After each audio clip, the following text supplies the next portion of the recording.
Kargaşa var. Karşıya gel. Hadi oğlum. Bir dakika. Tamam. Bir dakika. İndir onu. İndir onu. Karışma oğlum. İndir. Hadi.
Silah var, silah.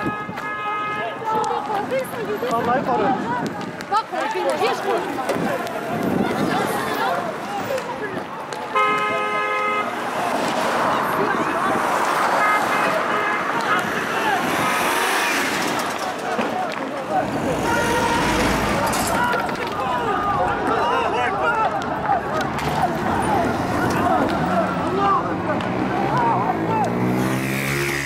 Yukarıdan gelin.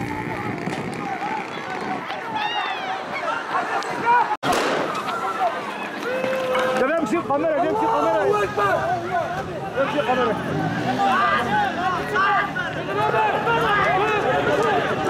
O adamı koşturma, o adamı koşturmayın. Abi demşik kamera ya.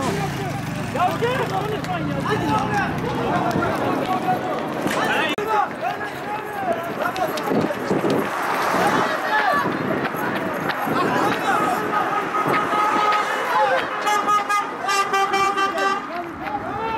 Hadi gelin ya.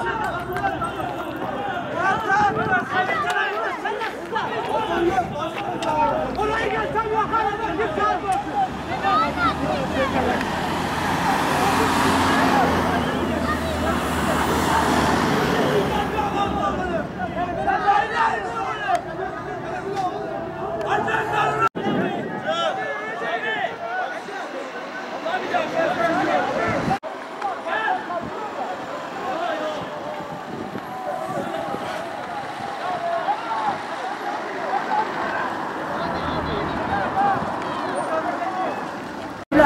Ne oldu abla? Nereden geliyordunuz?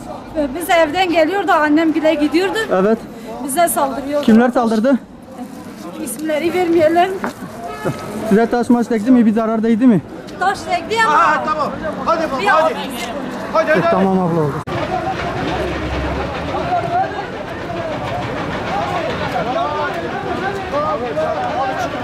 Basın gelmiş, ver kartını. Ver kartını. Bir de gelmiş kumun içine. Hadi gidelim abi.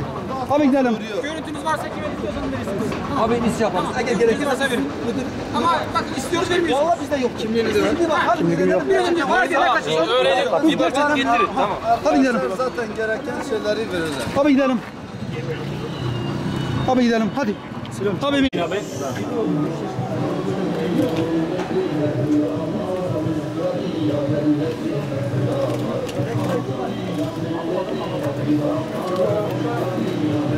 Sesi kapat. Sesi kapat. Onu çekelim.